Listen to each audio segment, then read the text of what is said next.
Hey, welcome back to the Midday Q&A. I'm your host, the Duckman. Skeeter's honking because she's so full of food right now. Today is her birthday. There's going to be more videos about her over on YouTube/Skeeter the Duck. You too can look there and check out her Facebook page also, facebook.com/Skeeter the Duck. I'm so proud of her. She's been with me for 17 years, and you know, people say, are you going to spoil her on her birthday? But really, it's not much different than any other day, as I spoil her every day. What's on your face? Yeah, I know, you got some cookies on your face there. Yuck. But she is really full. I can feel her crop as hard as a rock. I know, Skeeter. That's why she's making them funny noises. A little hard to breathe when she gets that full. I can relate. Yep, Daddy eats too much too. Anyways, we're back today, and we're going to talk about a little bit of that metal greening situation that we've been experiencing, and we're going to conduct a science experiment today. If you remember, we put some of these Volkswagen tins prior... He's sneezing. We put some of these Volkswagen tins in some, almost said sulfuric acid, but it was phosphoric acid, and we let them soak overnight. When I came back to them the next day, they were green. And only the ones that were soaked overnight were green. The ones that were soaked during the daytime in the morning came out kind of that dull gray color. We're trying to figure out what the difference might be. I got a lot of great suggestions, We're going to go over those right after the introduction. So please stick around, a lot more to come, and we're going to run a science experiment here, and there's going to be a prize to the one who guesses what exactly happens to which tin pieces that are put into specific environments and why. So anyways, we'll be back right after the intro.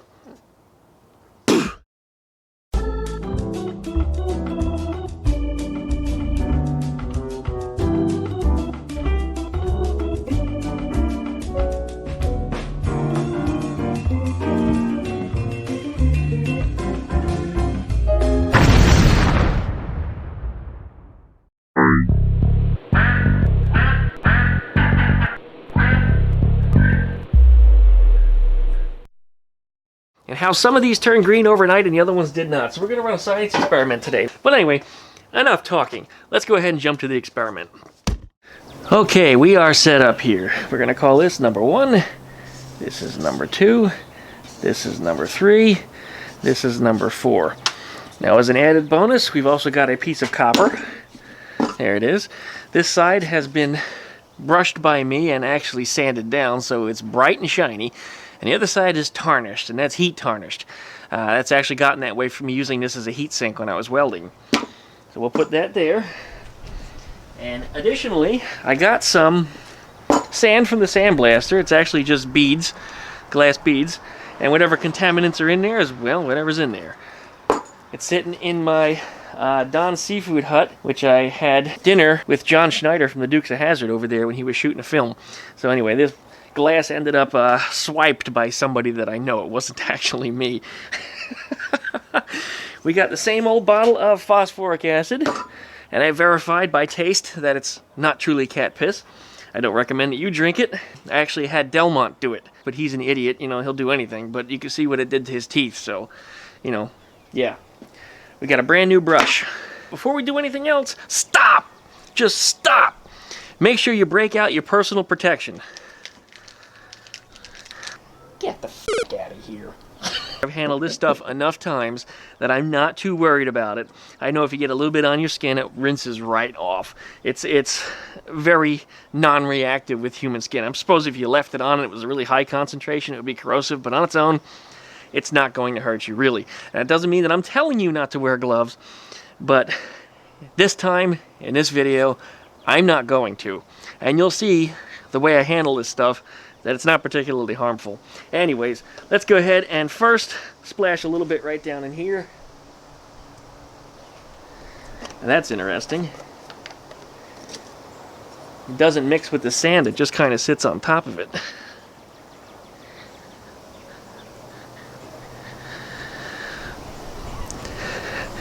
Now that's probably going to be a bit much. I don't think it's going to dry very fast, but you can see that it is doing a little bit of foaming action. Alright, first piece. I'll go ahead and get this piece here, number 1, coated.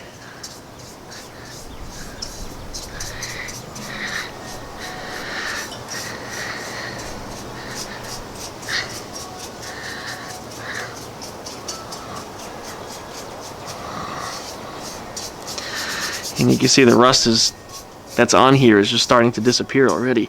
Damn, these brand new brushes. Always losing the bristles. Such a mess. Cheap Harbor Freight brushes. Great for throwaways. I'll admit, they are good for throwing away. Okay.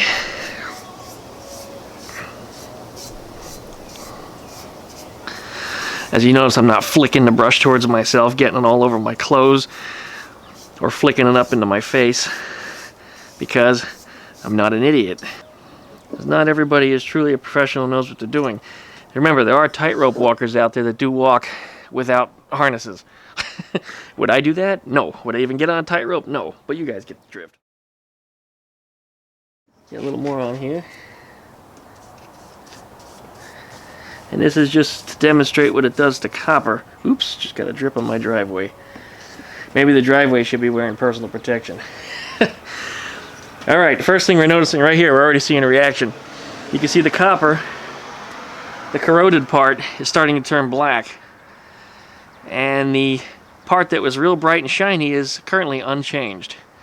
But yeah, there's definitely a reaction taking place here. In fact, look how bright and shiny that copper is already starting to get.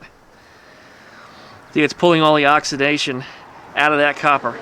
This side will probably wind up bright and shiny just like the other side. I mean, just to see that reaction is already occurring that quickly.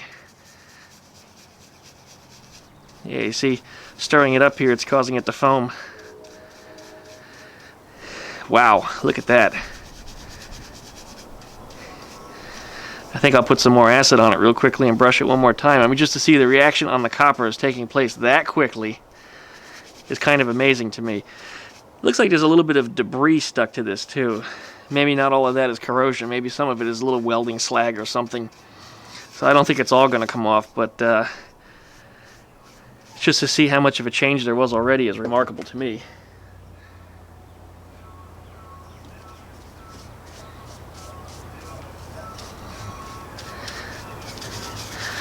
Alright, we'll let that sit. Now what I'm going to do is take this other taillight inside, and I'm going to go ahead and get a coat of phosphoric acid on it in a dark place. And we're going to let that one sit inside. Still nothing surprising going on in there. It just kind of made like a mud slurry. Alright, we're going to let that sit. Let's go ahead and get cleaned up out here, and you guys can rejoin me inside. One more thing, I got a US dime that was starting to turn green. I found this next to the kitchen sink in a way that, I couldn't see it. Anyway, I left a little bit of a stain on the counter and got green. So, let's go ahead and see what the phosphoric acid does to that too. No impressive result like what happened on this piece of copper. This seems like whatever's going on here is either much slower or it's non-reactive at all. We'll let that sit. Alright, now before I hit the next few pieces of steel, I'm going to run this under water like I did the last time. Brush it off, get it clean, and dry it out the best I can. Okay, here we are. Now this is going to be interesting because we're working in nearly pitch black. I mean, I can't really see much without looking into the camera here, so I'm probably going to make a mess out of myself in the process. But we've got our tail light, which we're going to be coating now, and we got our steering box cover here, which we're going to be doing tonight as soon as it gets dark, as our control piece.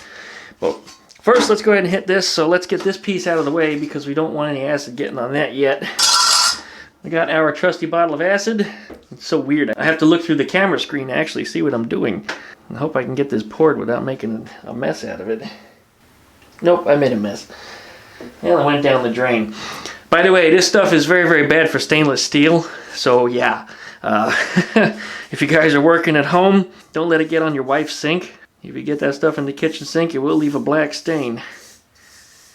Okay.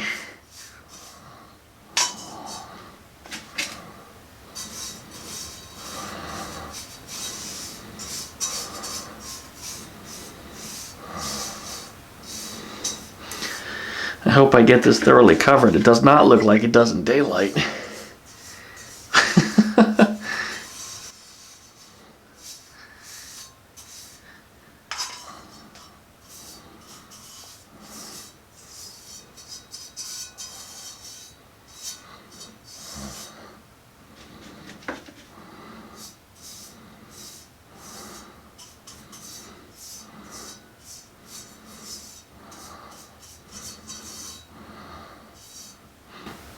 Alright, there we go.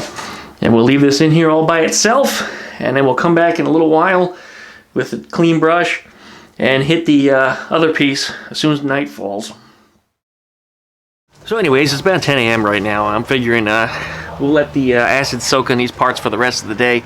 But while I'm here and I'm waiting for that sun to go down so we can hit the next batch, let's talk a little bit about what some people have been suggesting. And some people suggested the tins turn green because they contain tin. And that possibly the phosphoric acid had nitric acid in there somewhere and it reacted with the tin and turned it green. Well, tin that I'm aware of it turning green, it's kind of a yellowish silver kind of metal, more silver than yellow. It's not like gold, it's much whiter than that. It also doesn't react with acid quite the same way. It doesn't turn green. If it contains copper, however, like if it's bronze, then yes, it will green if it soaks in water. But tin on its own, it does not. But all that aside, none of it matters because these tins, while being called tins, don't actually contain tin. These are made from steel. If not anything else, it's an alloy of iron and carbon. Really as simple as that.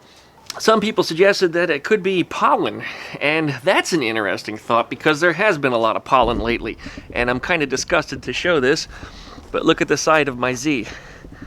The side of this thing this is the wet side. This is the side that faces the north, so it takes longer for it to dry in the morning when the car sweats at night. It's something about Florida. Everything gets soaking wet here this season. But yeah, all the pollen is stuck to the side of the car, and I'm really ashamed of that, and it needs to be washed. But the good thing is, when I get in and out of the driver's side, which is the side that I see, I don't have to look at it. Some folks also suggested there's a possibility it could be algae, and even I considered that idea. But the funny thing about algae, even though we had an outbreak of it here because of severe rain that we had about a month ago, where it rained, I think it was 9 or 10 days straight with a temperature of about 75 degrees. And I mean, just continuous rain. Algae started to grow on everything. My driveway was slippery, and you know, it's steep. It's a steep slope. Walking on the driveway was dangerous. I mean, it was dangerous. You would just slide down it. It was really difficult to get my car up it because it was so slick. The driveway was just a constant waterfall, and algae bloomed all over it. The whole side of my house on the north side is all covered in algae.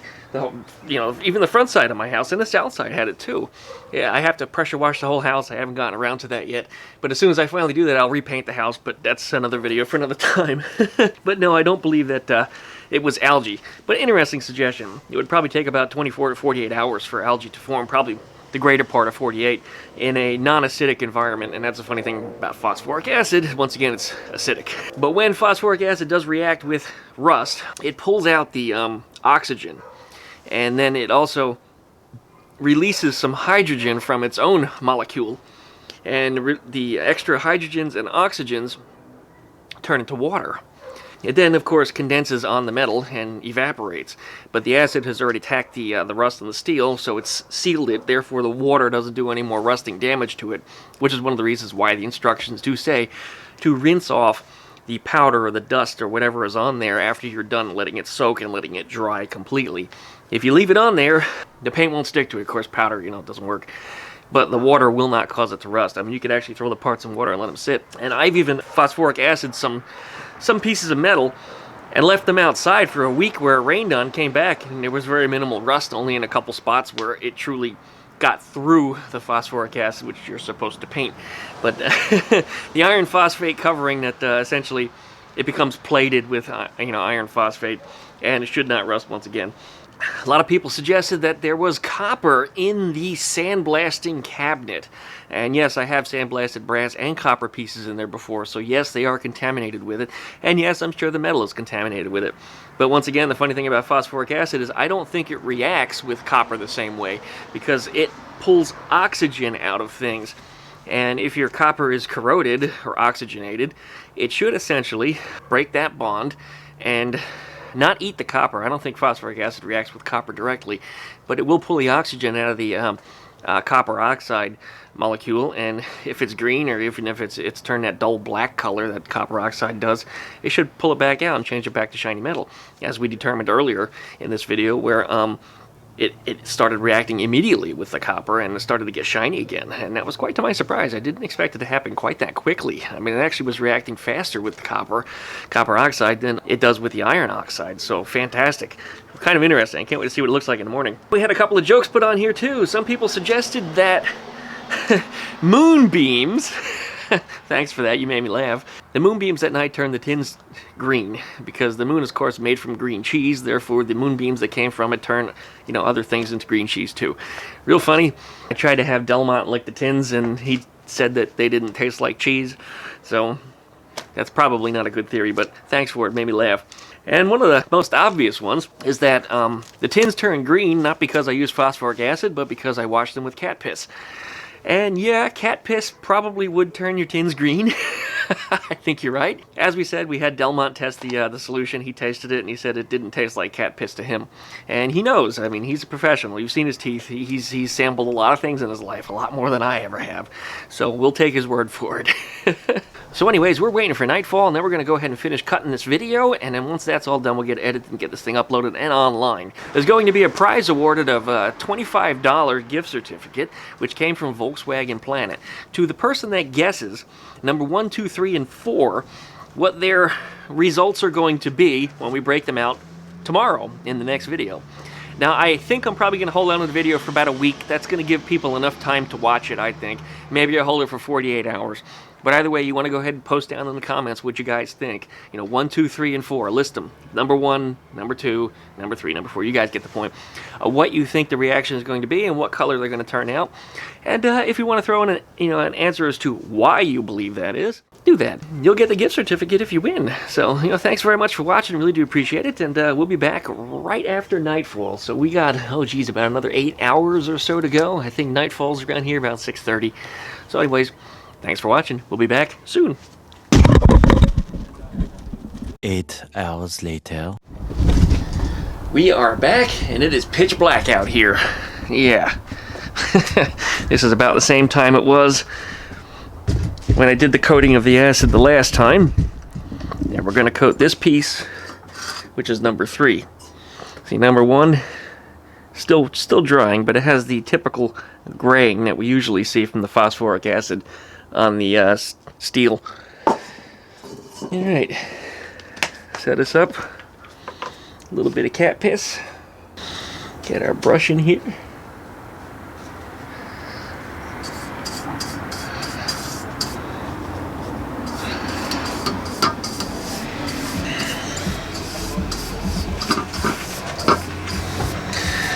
Alright, that should be enough to do it.